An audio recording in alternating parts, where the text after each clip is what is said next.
Hey everybody, welcome back to Generation X Nation.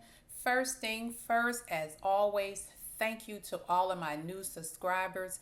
Thank you to everybody who looked at a video. Thank you to everybody who left a comment. I will respond as soon as I can. Thank you to everybody who liked the video. I definitely appreciate it, okay?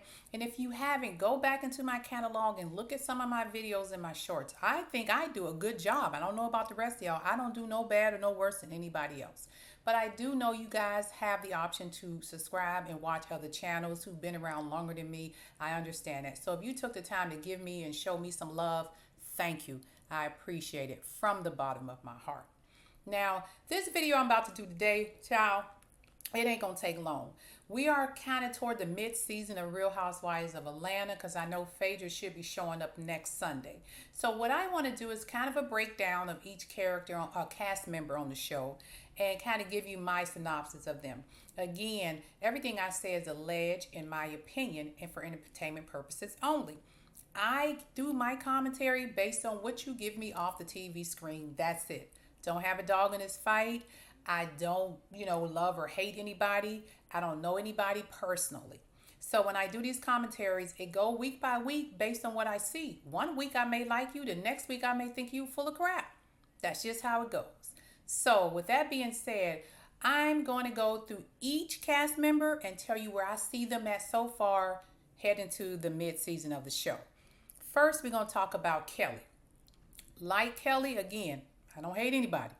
Kelly gives me, she's going to get in where she can fit in. She's a people pleaser. She wants to be on both sides of the fence. And she wants to be with the popular girl clique, no matter what it costs. Kelly is going to go to wherever she thinks is going to be beneficial to her. I don't see loyalty in Kelly. I see, hey, I need to go wherever it's going to be beneficial to me. So if I got to cut off a few friends or piss a few people off to get there, that's what I'm going to do. Kelly has that kind of crabs in a barrel mentality. Just my opinion. Again, everything I say is alleged, my opinion, and for entertainment purposes only. We'll move on to Shamia. Love Shamia. I keep seeing Shamia as a friend of the show. I'm happy she graduated to main cast member, but I think Shamia at this point is vibing for the number one or two spot as far as the new girls, and she wants to be one or two spot as far as the overall cast members, even including the OGs. Reason being, she actually has the housewives lives that people dream of. She actually has a husband. She has the kids. She lives in a freaking mansion, estate, whatever you want to call it. She drives the fanciest cars. We definitely know she wears all of the latest designer clothing because she has them all on at once sometimes. No disrespect to Shamia. I think she dresses very nice, but sometimes she overdoes it with the designer stuff. Just my opinion. Again, that's what I see on the TV. She's a fun girl, but I think Shamia is vibing to be one of the top cast members. She's tired of standing in the shadow of other people.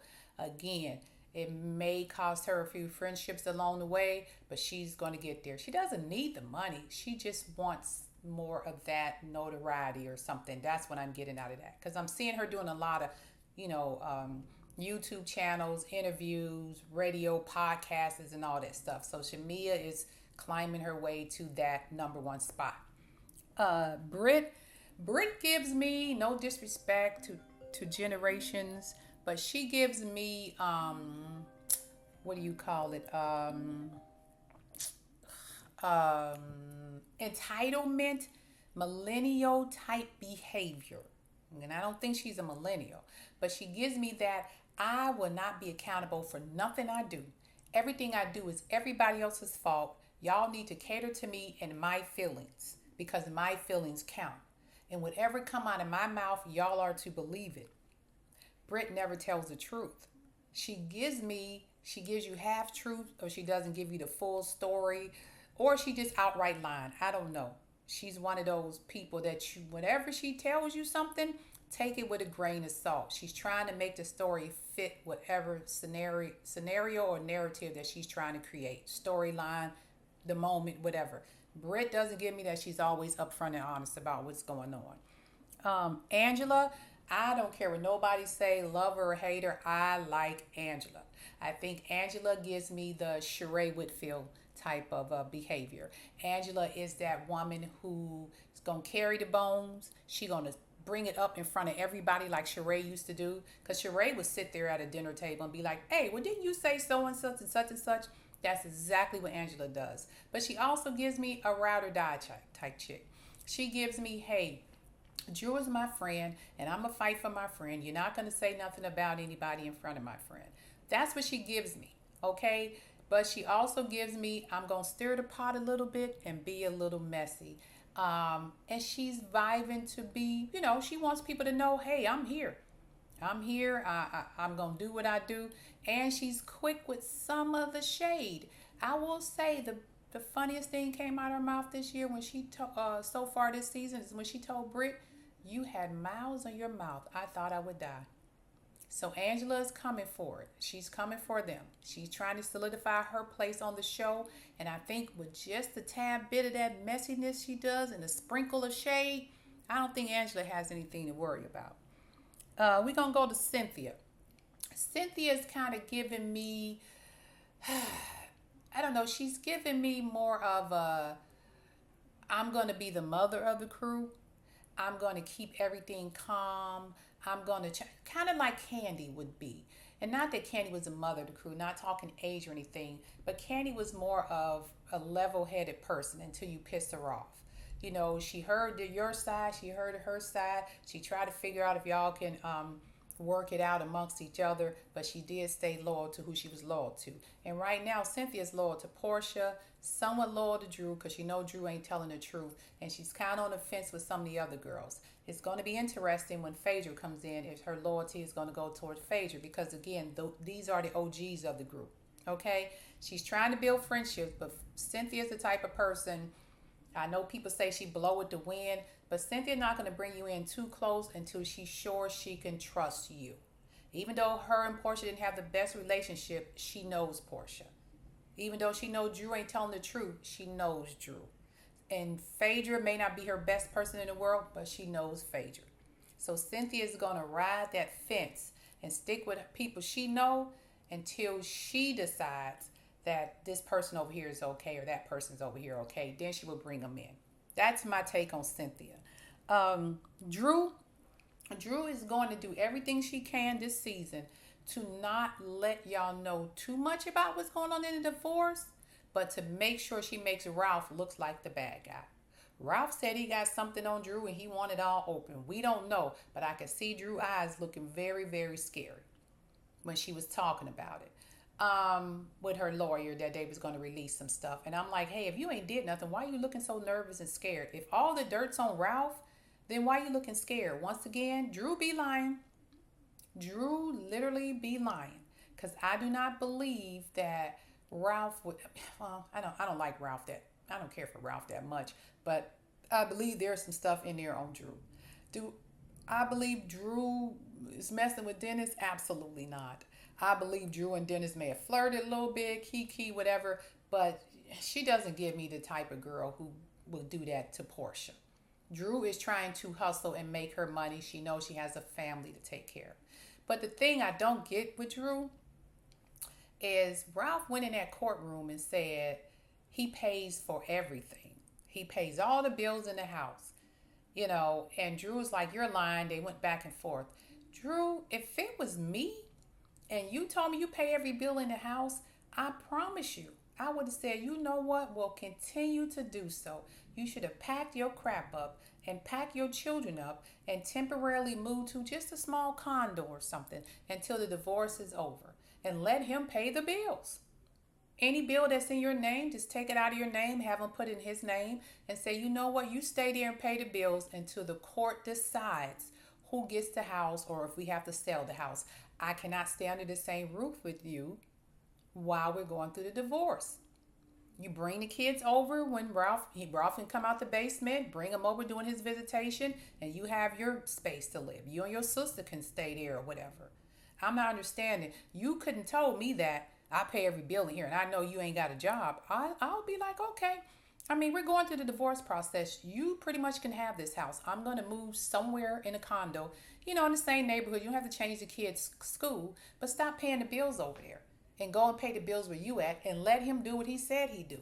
Pay all the bills. The judge will decide who gets the house or whether you'll have to sell the house. The judge will decide visitation and child support. But guess what? Ralph can walk around freely. He don't have to live in the basement, and I can bring the kids over and drop them off to visit you when it's your week. You're playing it wrong, Drew. When he do that to you, you call him out of his lies. Outside of that, I think Drew is going to ride this Dennis and Portia thing because it's a storyline for them too. So I think Portia's kind of in on it. I think she and Drew are kind of behind the scenes arguing about Dennis. And Drew needs to just let that go.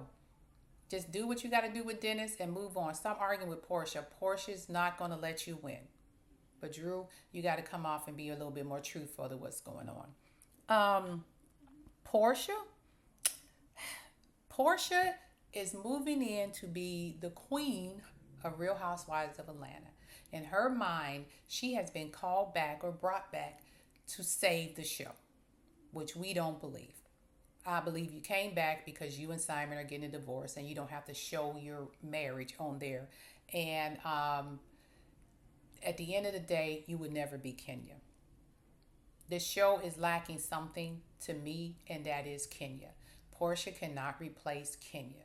Portia is acting like a diva. Portia thinks the world surrounds her. Everything on the show is about her and Dennis. Everything is about Portia's divorce. Everything is about what Portia's going through. Like nobody else on the show has something going on. The way you behaved at that birthday, that those ladies flew up to Nashville for you, and I get it. Again, Angela should have never invited Drew when you told her not to. Okay, well, you didn't say not to. You just didn't, as she said, you didn't say she couldn't, but she knew the way you looked, and Drew wasn't on that conference call. Angela did that, like I said, with the charade Whitfield style, trying to be messy. But you shouldn't have let that ruin your birthday. Because I've seen other episodes of Housewives in Atlanta and other franchises where people came on trips that people had beefs with. And they still party, got drunk, and danced, and then the next morning they talked about it. But for that night or that moment, they would say, hey, forget about that. Let's just have fun. And they will have fun and twerk and do whatever. Hell, it happened in Potomac right after the Mia and the Wendy Acefo when she threw the drink in her face in Miami, whatever. They end up partying and getting drunk together in that same weekend. So it can't happen. Portia was just being stubborn because Portia wanted to be about Portia. She wants to be the new queen. Okay, so she wants to be Kenya. Cynthia's trying to be Candy. The show is missing Kenya and Candy. You can feel it. It's not going to be the same without them. So we don't know what Phaedra is going to bring. I can't wait to see. It seems like she's coming in with fun, but we know Phaedra, she comes in with shade. She doesn't give us a lot as far as her conversations, what's going on in her life. She doesn't expose a lot about her life, but we'll see if she's changed a little bit. Maybe being on Married to Medicine, opened her up to talking a little bit more. But again, from what I see, Portia's trying to be Kenya. Cynthia's trying to be Candy. Angela reminds me of Cherie Whitfield. Britt just gives me a brat. Shamia, I'm trying to see where she fits in the show, but we'll see her progress along the way. And Carol just gives me, I'm going to just ride this fence and fit in where I can. And Drew, you just got to stop lying so much. Be honest. Tell the truth. Matter of fact, in my opinion, there's two liars on there. Britt and Drew. Stop lying. And somewhere along the line with this cast that they have, Mia Thornton in the Real Housewives of Potomac thinks she can fit in there. So I think they may believe somebody that's in this new crew may get fired, or Mia may come in as a friend of the show. But let me say this clearly, Andy. If you let Mia Thornton, who got up and walked off of the reunion in your face, hopped in a car and drove off never to be seen again, if you let her on the Housewives of Atlanta and you don't bring Kenya Moore back after her season of being disciplined and punished, or Nene Leakes or somebody, you guys are wrong. Mia should suffer the same punishment they suffered. The only difference is Mia didn't go on a lot of social media platforms and podcasts and interviews disrespecting Andy or Bravo, whatever. But getting up and walking off the show in the middle of recording and never coming back was just as disrespectful to me. That's it. That's my opinion. And with that being said, I am Generation X Nation, otherwise known as Dear Gen X. Please like, subscribe, follow, share. I appreciate everybody who listens to me and follows my station. All right, you guys go out, have a great rest of your day, and enjoy the summer, the spring that's coming along. Don't let what's going on up there in Washington, D.C. stop you from being the best person that you can be. Peace, and I'm out.